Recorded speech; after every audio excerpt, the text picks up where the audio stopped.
लीजिए सुनिए।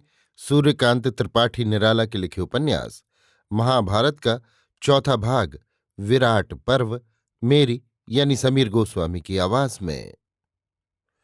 पांडवों का प्रस्थान और स्थान ग्रहण। धीरे धीरे वनवास का समय पूरा होने को हुआ। एक दिन महाराज युधिष्ठिर ने ब्राह्मणों से कहा, हे भूदेवगण, हमारा वनवास का समय समाप्त प्राय है। अब 1 साल हमें अज्ञातवास करना होगा।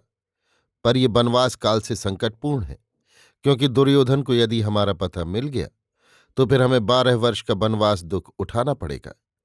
आप लोग निश्चिंत चित्त से ईश्वर का ध्यान कीजिए। हम लोग अज्ञातवास का समय पूरा कर पुनः आपकी सेवा में दत्तचित्त होंगे। महाराज युधिष्ठिर की भक्ति युक्त सरल वाणी सुनकर ब्राह्मण लोग रोने लगे, पर समय का विचार कर सबने धैर्य धारण किया और पांडवों के कल्याण के लिए जप यज्ञ करने लगे। एक दिन उषा काल में इष्टदेव को प्रणाम कर, ब्राह्मणों की चरण रज मस्तक पर धारण कर द्रौपदी के साथ 5 पांडव विराट नगर के लिए रवाना हुए। अनेक प्रकार के वार्तालाप करते हुए कई दिनों के बाद दूर निकल जाने पर पांडव अपने रहने के विचार निश्चित करने लगे। द्रौपदी के साथ 5 भाई एक विशाल वृक्ष की छाया में बैठ गए। आसपास कोई मनुष्य न देख पड़ता था। वहां मनुष्य के जाने का कोई कारण भी न हो सकता था। युधिष्ठिर ने कहा, भाइयों, मैं विराट के यहाँ ब्राह्मण के वेश में जाकर आश्रय मांगूंगा। मैंने जुआ शतरंज आदि खेल सीख ही लिए हैं। महाराज विराट को अवश्य क्रीड़ा का व्यसन होगा। भाई भीम, तुम वल्लभ के नाम से विराट राज के यहाँ रसोई का काम मांगना। वहां तुम्हें भरपेट भोजन तो मिल जाया करेगा। उर्वशी का दिया हुआ शाप ठीक समय पर अपना प्रभाव अर्जुन पर अवश्य छोड़ेगा। इसलिए अर्जुन वृहन्नला नाम धारण कर स्त्री भूषणों से अपने को सजाकर नृत्य गीत की शिक्षा देने की प्रार्थना लेकर जाए। महाराज विराट के शिक्षा योग्य एक कुमारी है। नकुल ग्रंथिक नाम से घोड़ों की रखवाली का काम करेंगे और सहदेव तंत्रीपाल नाम धारण कर चरवाहा होकर रहे। द्रौपदी सैरंध्री नाम बतलाकर रानियों की चोटी सवारने बालकंघी करने का काम करे। युधिष्ठिर की सलाह सबको पसंद आई। चलते चलते पांडव विराट के राज्य में आ गए। घोर निर्जन स्थान देखकर सबने अस्त्र छिपाकर वेश बदलने का निश्चय किया। सामने एक विशाल शमी वृक्ष देख पड़ा। युधिष्ठिर ने कहा, इसी पेड़ में घनी शाखाओं के भीतर अस्त्र शस्त्र बांध दिए जाएं। अर्जुन का गांडीव, धनुष, अक्षय तूणीर, भीम की गदा और सब लोगों के धनुष और तरकस, वर्म चर्म और खड्ग आदि एक एक लेकर नकुल उस विशाल वृक्ष की घनी डालों में बांधने लगे। ये कार्य समाप्त कर पांडवों ने अपना अपना वेश बदला। फिर सब लोग अलग अलग राहों से होकर विराट नगर के लिए चले। ईश्वर की इच्छा तथा धर्म के वरदान से राजा विराट से साक्षात्कार होने पर 5 पांडव अपने अपने उद्देश्य में सफल हुए। ब्राह्मण वेशी कंक का विराट ने बड़ा सम्मान किया और अपना मित्र बनाकर पांसा आदि खेलने के लिए रखा। वैसे ही वल्लभ को रसोई की अध्यक्षता, बृहन्नला को उत्तरा कुमारी की शिक्षा, ग्रंथिक और तंत्रीपाल को अस्तबल और गौशाला की देखरेख का काम मिला। फटी धोती पहनकर दिव्य आभासी महारानी द्रौपदी लोगों को चकित करती। आश्चर्य में डालती हुई महारानी विराट के रनिवास के सामने आकर नीचे खड़ी हुई। महारानी सुदेशणा ने नीचे खड़ी हुई भिखारिन को ऊपर महल से झांक कर देखा। देखकर उसके अपार रूप से मुग्ध हो गई। भिखारिन से परिचय और आने का कारण जानने की उन्हें बड़ी उत्सुकता हुई। वो नीचे उतरकर द्रौपदी के पास गई और बड़े स्नेह से पूछा, तुम कौन हो? यहां क्यों आई हो? द्रौपदी ने कहा, मैं विपत्ति की मारी हुई एक साधारण स्त्री हूं। मेरा नाम सैरंध्री है। मैं बालकंघी करना और चोटी गूंथना जानती हूं। आपके यहाँ इसी काम के लिए आई हूं। क्या आप मेरे असमय में मुझ पर कृपा कर मुझे इस काम के लिए अपनी दासी बना लेना मंजूर करेंगे? राजमहिषी सुदेशणा ने कहा, अच्छा सैरंध्री, हमने तुम्हें ये काम दिया, आओ। लेकिन रानी जी, सैरंध्री ने कहा, मैं जूठे बर्तन न छूऊंगी, न जूठा भोजन करूंगी। मेरे गंधर्व पति इससे नाराज होंगे। रानी को सैरंध्री का ये व्रत भी मंजूर हुआ। इस प्रकार पांडव बड़े सुख से अपने अज्ञातवास के दिन पूरे करने लगे। कृष्णा की भीम से प्रायः मुलाकात होती थी। दासी का रसोई घर में जाना दोनों वक्त का काम है। भीम प्रिया से आंखों में मुस्कुराकर इशारे से कुशल पूछते। द्रौपदी आंखों में ही हंसकर अच्छी तरह हूं कह देती। कभी घाघरा पहने ओढ़नी ओढ़े टिकुली लगाए हुए उत्तरा कुमारी की आचार्य बृहन्नला मिलती तो सैरंध्री के तिरछे तीर से भी तेज कटाक्ष विश्व विजय प्रिय की आंखों से चुभ कर जैसे पूछते, कहो वीर ये कैसा बाना धारण किया है। बृहन्नला मुस्कुराकर हृदय से पानी पानी हो जाती। कभी कंक महाशय से मुलाकात होती तो सैरंध्री भी औरों की तरह हाथ जोड़कर उन्हें प्रणाम करती। गंभीर होकर ब्राह्मण कंक आशीर्वाद देते, ईश्वर तुम्हारा कल्याण करे, तुम्हारे दिन निर्विघ्न हो। कीचक वध। महाराज विराट का सेनापति महारानी सुदेशणा का भाई कीचक था। इसी के बल के भरोसे महाराज विराट निष्कंटक राज्य कर रहे थे। कीचक के बल का समस्त भारत में आतंक था। बड़े बड़े योद्धा उससे घबराते थे। राजा विराट भी उसका विरोध न कर सकते थे। एक दिन वो अपनी बहन सुदेशणा के पास बैठा था। इसी समय सैरंध्री वहां गई। सैरंध्री को देखकर कीचक मुग्ध हो गया। उसने बहन से पूछा, ये किस देश की राजकुमारी है? भाई की बात सुनकर महारानी सुदेशणा घबराई। वो अपने भाई के बुरे चरित्र की कई घटनाएं देख चुकी थी और प्रतिकार का उपाय न देखकर चुपचाप सहकर रह गई थी। धैर्य के साथ उन्होंने उत्तर दिया, ये यहीं की एक दासी है। कीचक ने कहा, तुम जरा उस कमरे में जाओ, मैं इससे कुछ बातें करना चाहता हूं। सुदेशणा का हृदय भय से कांपने लगा। कीचक ने फिर बहन की कोई परवाह न की। उठकर द्रौपदी के पास जाकर बोला, शोभने, तुम्हारे अतुल रूप को देखकर मैं मुग्ध हो गया हूं। तुम इच्छा मात्र से मुझे अपना कृतज्ञ दास बना सकती हो। सैरंध्री बहुत डरी पर उपाय न था। बोली, सेनापति, मैं एक नीच जाति की दासी हूं। मेरे लिए ऐसे शब्द न कहिए। फिर मैं ब्याही हुई हूं और आपकी आश्रिता हूं। कीचक कुछ सोचकर रुक गया, फिर एकांत में बहन के पास जाकर रोने लगा। सुदेशणा को दया आ गई। उसने पूछा, भाई, तुम्हारे इतने विह्वल होने का क्या कारण है? कीचक ने कहा, सैरंध्री के बिना मैं न बचूंगा। उससे जिस तरह हो सके मिला दो। ये तुम्हारे लिए बहुत आसान काम है। सुदेशणा पहले तो चिंता में पड़ गई, पर भाई की सेवा में एक तुच्छ दासी के जाने पर कोई दोष नहीं, ऐसा विचार कर बोली, भाई, पर्व के दिन मैं उसे तुम्हारे पास भेज दूंगी, तब अपनी मनमानी कर लेना। तब तक धैर्य रखो। पर्व करीब था। कीचक ने धैर्य धारण किया। पर्व का दिन आ गया। राजभवन में उत्सव होने लगे। रानी ने सैरंध्री को बुलाकर कहा, देखो सैरंध्री, रानियों के पीने लायक अच्छी शराब भाई कीचक के पास है, तुम जाकर मेरे लिए ले आओ। सैरंध्री डरकर कांपने लगी। कीचक का स्वभाव अच्छा नहीं, रानी से अनेक बार कहा, पर रानी बराबर यही कहती रही कि कीचक कुछ नहीं कर सकता क्योंकि वो जानता है कि दासी रानी की है। इससे आश्वस्त होकर सैरंध्री कीचक के यहाँ गई और रानी अच्छी शराब मांग रही है निवेदन किया। कामी कीचक ने द्रौपदी का आंचल पकड़कर खींचा और समझा दिया कि शराब लेने भेजने का एक बहाना है। विराट के यहाँ कोई ऐसी शक्ति नहीं जो कीचक की इच्छा को दबा सके, और सैरंध्री अगर चाहे तो कीचक की प्रिया होकर मत्स्यराज की भी रानी बन सकती है। कीचक नशे में था।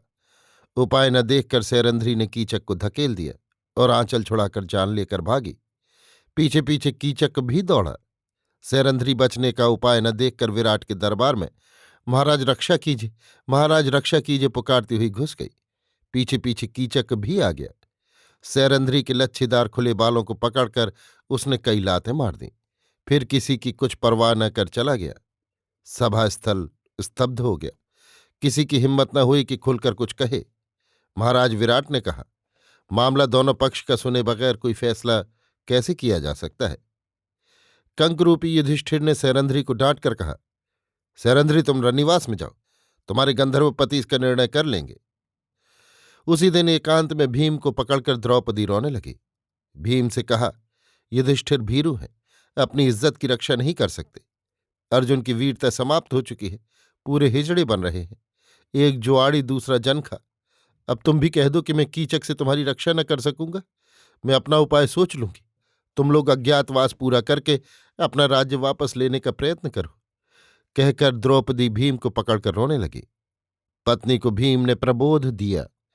द्रौपदी के अपमान के विचार मात्र से भीम की मूर्ति भयंकर हो गई।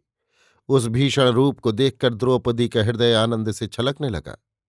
भीम ने कहा, अब के जब तुम्हें छेड़े तब नाट्यशाला में आधी रात को आने का वादा करके मुझे बता जाना।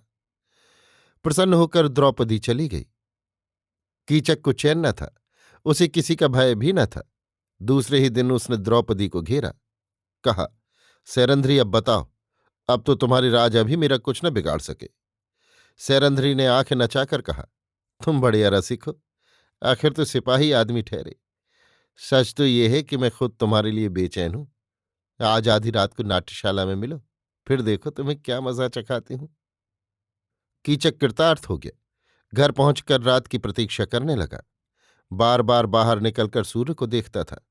बड़ी अधीरता से वो दिन बीता। संध्या होने पर खूब सजकर सुगंधियों से कपड़े सराबोर करके आधी रात को नाट्यशाला में आया। भीम कुछ पहले से आकर प्रतीक्षा कर रहे थे।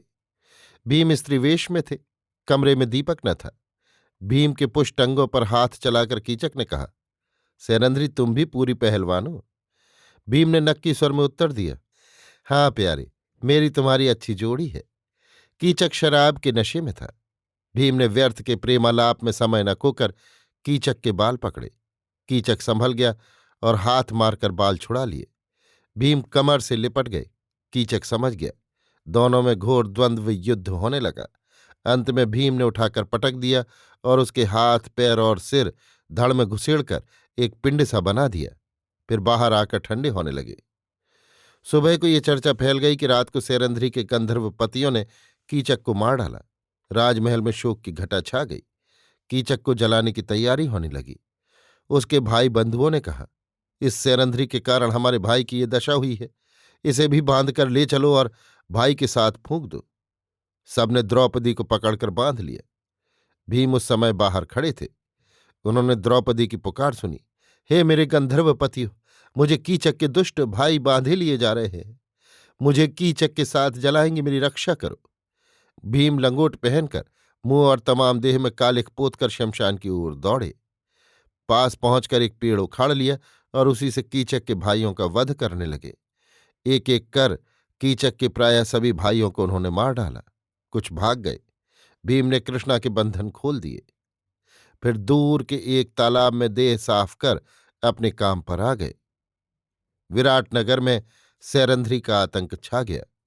उसके गंधर्व पतियों की घर घर चर्चा होने लगी। गोधन हरण। दुर्योधन बड़ी तत्परता से पांडवों का पता लगवा रहा था, पर अज्ञातवास के दिन पूरे होने को हुए, फिर भी पांडवों का पता न चला। इसी समय विराटनगर की खबर वहां पहुंची कि विराट की सैरंध्री नाम की दासी से छेड़छाड़ करने के कारण उसके गंधर्व पतियों द्वारा कीचक मारा गया है। पश्चात उसके भाई भी मार डाले गए। दुर्योधन को भय हो रहा था कि पांडव वनवास की अवधि पूरी करके आ जाएंगे तो कौरव कुल की कुशल न होगी। त्रिगर्त देश का राजा सुशर्मा कई बार कीचक से हारा हुआ था। उसके मन में विराट से बदला लेने की बात उठी। उसने कर्ण से कहा, पांडवों से लड़ने की तैयारी में महाराज दुर्योधन को बल संग्रह करना ही होगा। इसलिए विराट का गोधन यदि ले आया जाए तो दूध से रसद का पूरा सुभीता रहेगा। मैं तब तक विराट से अपना बदला चुकाता रहूंगा। आप लोग भी तैयार होकर आइए। ये कहकर सुशर्मा विराट पर चढ़ाई करने के विचार से चल दिया। यहां दुर्योधन भी यथेष्ट सेना तथा भीष्म, द्रोण, कृप, अश्वत्थामा, कर्ण आदि महावीरों को लेकर विराट पर चढ़ गया। सुशर्मा पहले पहुंचा। कुछ गायें घेर कर तकरार की नींव डाल दी। विराट कीचक की याद कर रोने लगे। कंक ने धैर्य देकर कहा, वल्लभ यहां कई कुश्तियां जीत चुका है, वो बहुत अच्छा मल्ल है, आप घबराएं मत, आपकी हार न होगी। इससे विराट को संतोष हुआ। सारी फौज को तैयार होने की आज्ञा हो गई। कंक की सलाह से वल्लभ यानी भीम, ग्रंथिक यानी नकुल और तंत्रिपाल यानी सहदेव भी तैयार हो गए। दोनों सेनाओं का सामना हुआ। सुशर्मा और विराट दोनों आमने सामने थे। युद्ध छिड़ गया। सुशर्मा ने विराट के घोड़ों और सारथी को मारकर बात की बात में विराट को बांध लिया। ये देखकर मत्स्य देश की सेना भागने लगी। सुशर्मा विराट को अपने रथ पर बैठा कर ले चला। सेना को राजा की पराजय से भागते देखकर कंक ने वल्लभ को ललकारा। महावीर वल्लभ अपने दोनों तरफ ग्रंथिक और तंत्रीपाल की सहायता से बढ़ते हुए सुशर्मा के पास पहुंचे और उसी तरह उसके सारथी और घोड़ों को मार डाला। फिर सुशर्मा को बलपूर्वक पकड़कर बांध लिया और महाराज विराट के बंधन खोल दिए। सुशर्मा को वल्लभ ने कंक के सामने लाकर उपस्थित किया। कंक ने उसे क्षमा करके छोड़ दिया। महाराज विराट कंक और वल्लभ से बहुत प्रसन्न हुए। उन्हें कीचक की मृत्यु का दुख जाता रहा। वल्लभ की विराट नगर में बड़ी प्रशंसा हुई। विराट कंक वल्लभ आदि दूर रण क्षेत्र से लौटे न थे कि खबर आई, महाराज दुर्योधन ने सारी गऊएं घिरवा ली हैं और उनके साथ भीष्म, द्रोण, कृप, कर्ण, अश्वत्थामा आदि महारथी भी हैं। इस संवाद से विराट नगर में आतंक छा गया। भीष्म, द्रोण आदि के साथ युद्ध करना मामूली बात नहीं। इसी समय उत्तर कुमार के सामने बृहन्नला को देखकर सैरंध्री बोली, कुमार, बृहन्नला सारथी का काम बहुत अच्छा जानती है। ये एक बार अर्जुन की सारथी बनी थी। ये अगर तुम्हारे रथ पर बैठ भी जाए तो कौरव परास्त हो जाएंगे। उत्तर ने कहा, क्यों बृहन्नला, आपने अर्जुन का रथ हाँका था? बृहन्नला ने साफ इनकार कर दिया। कहा, ए कुमार, भला मैं रथ हाँकना क्या जानूं? नाचने गाने के लिए कहो तो और बात है। ये कहकर वर्म उठाकर बृहन्नला उल्टा करके पहनने लगी। उत्तर कुमार हंसने लगे। सैरंध्री ने कहा, कुमार, उत्तरा कुमारी अगर कहें तो ये तुम्हारे साथ तैयार हो सकती है। उत्तरा भी सुन रही थी। उसने बृहन्नला का हाथ पकड़कर जाने का अनुरोध किया। उत्तरा ने अच्छी तरह वर में पहना दिया। बृहन्नला से उत्तरा ने कहा, बृहन्नला, कौरवों के अच्छे अच्छे कपड़े हमारे लिए ले आना, मैं गुड़िया बनाऊंगी। बृहन्नला ने हंसकर उत्तर दिया, राजकुमार जब जीत जाएंगे तब हम जरूर तुम्हारे लिए कौरवों के कपड़े ले आएंगे। रथ तैयार था। उत्तर कुमार सजकर अपना धनुष और तूण लेकर उस पर बैठे। बृहन्नला ने घोड़ों की जोत ली।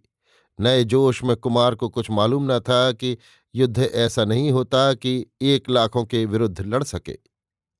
इधर अर्जुन को कोई भय बाधत ही नहीं, इसलिए दोनों बिना सेना लिए हुए युद्ध क्षेत्र की ओर चले गए। उत्तर का रथ अब कौरव सेना के पास पहुंचा। यहां से अभी काफी दूरी थी, पर कौरवों की समुद्र सी लहराती हुई सेना देख पड़ती थी। उत्तर ने कौरवों की सेना को देखा तो मारे डर के मुंह का थूक सूख गया। उसने कहा, बृहन्नला, रथ लौटा ले चलो, मैं युद्ध न करूंगा। क्यों कुमार? बृहन्नला ने कहा, अब लौटने पर सब लोग हंसेंगे। कहकर बृहन्नला मुस्कुरा रही थी। उत्तर ने बार बार रथ लौटा ले चलने को कहा, परंतु जब बृहन्नला ने न लौटाया तब उतर कर भागा। दौड़कर बृहन्नला ने पकड़ लिया। उत्तर बहुत घबरा गया था, छोड़ देने को आरजू मिन्नत करने लगा। तब बृहन्नला ने कहा, अच्छा मैं लड़ूंगी, तुम मेरे सारथी तो बनोगे? उत्तर ने मंजूर किया। तब अर्जुन शमी वृक्ष की तरफ रथ ले गए और उत्तर से कहा, वहां पांडवों के हथियार बंधे हैं, जाओ, सबसे बड़ा जो धनुष और तरकस है उन्हें ले आओ। वे अर्जुन के गांडीव और अक्षय तूणीर हैं। उत्तर की आंखों में आंसू आ गए। उसने कहा, बृहन्नला, वे महाभाग और वो साध्वी द्रौपदी इस समय कहाँ है? मैं अर्जुन हूं, जाओ, देर मत करो। उत्तर ने विश्वास होने पर अर्जुन के पैर पकड़कर प्रणाम किया और वृक्ष से गांडीव और अक्षय तूणीर उतार लिए। सजते समय सर पर वस्त्र लपेटकर अर्जुन ने बहुत कुछ अपना रूप छिपा लिया। उत्तर ने वेगशाली अश्वों को कौरवों की विशाल वाहिनी की ओर हाँका। वेगशाली एक ही रथ को बिना भय के बढ़ता देखकर कौरव तरह तरह की कल्पनाएं करने लगे। 13 वर्ष की कठोर साधना, संयम और दुराचारियों को दंड देने की प्रतीक्षा आज तम की रात के बाद उगे हुए सूर्य की तरह महावीर अर्जुन के मुखमंडल पर जगमगा रही थी। इस एक ही रथी की शान कौरवों के सैकड़ों रथियों को लजा रही थी। बहुतों को ये शंका होती हुई जानकर कि ये अर्जुन है, दुर्योधन ने भीष्म से जाकर पूछा कि वनवास और अज्ञातवास की अवधि पूरी हो चुकी है या नहीं। भीष्म ने कहा, एक हिसाब से तो पूरी हो चुकी है और 5 महीने 6 दिन और बढ़ गए हैं, पर दूसरे हिसाब से अभी कुछ दिन बाकी हैं। अर्जुन एक दृष्टि से दुर्योधन को खोज रहे थे। एक ओर गर्द उड़ती हुई देखकर उन्होंने निश्चय किया कि वो दुर्योधन ही भागा जा रहा होगा। उत्तर को उसी ओर रथ बढ़ाने को कहा। उत्तर के उस तरफ चलने पर कर्ण ने राह रोक ली। दोनों का युद्ध होने लगा। अर्जुन गुस्से से भरे हुए थे। देखते देखते उन्होंने कर्ण के भाई विकर्ण को मार डाला। दोनों में भयंकर संग्राम होने लगा, पर अर्जुन ने बात की बात में कर्ण को तेज बाणों से जर्जर कर दिया। फिर कृपाचार्य, अश्वत्थामा, द्रोण आदिकों को भी युद्ध में परास्त किया। कौरवों की सेना समुद्र के जल की तरह गरज रही थी। सबका पराजय हुआ देखकर भीष्म ने रथ बढ़ाया। कुछ देर तक युद्ध होता रहा। महावीर अर्जुन ने भीष्म का धनुष काटकर छाती पर एक तीर मारा, जिससे पितामह कुछ देर के लिए मूर्छित हो गए। कौरव दल विकल होकर अधर्म युद्ध करने लगे। इससे महावीर पार्थ को बड़ा क्रोध आया। उन्होंने सम्मोहन शर का संधान किया। तीर छूटने पर कौरव दल मूर्छित हो गया। अर्जुन ने उत्तर से कहा, उत्तर, जाओ कौरवों के अच्छे अच्छे वस्त्र ले आओ, पर भीष्म के पास से सजग होकर जाना, वो इसका खंडन जानते हैं। उत्तर द्रोण और कृप के सफेद, कर्ण के पीले, अश्वत्थामा और दुर्योधन के नीले वस्त्र, जरीन मुकुट आदि ले आए। फिर गायों को वेद कर अपने यहां ले चले। मूर्छा जगने पर दुर्योधन ने अर्जुन को घेरने के लिए कहा, पर भीष्म ने समझाया कि इतना बहुत हुआ, अब लौट चलना ठीक होगा। यदि अर्जुन चाहता तो सबको मूर्छित अवस्था में मार सकता था। लौटते समय अर्जुन ने उत्तर से कहा कि उनका भेद वहां वो तब तक न जाहिर करें जब तक पांडव स्वयं आत्मपरिचय न दें। इस जीत का श्रेय वो स्वयं लें। विराट विगर्त को हराकर जब अपनी राजधानी लौटे, तब अंतःपुर में उन्हें संवाद मिला कि उत्तर कुमार बृहन्नला को लेकर अपनी गायें छुड़ाने गए हैं। विराट बहुत घबराए।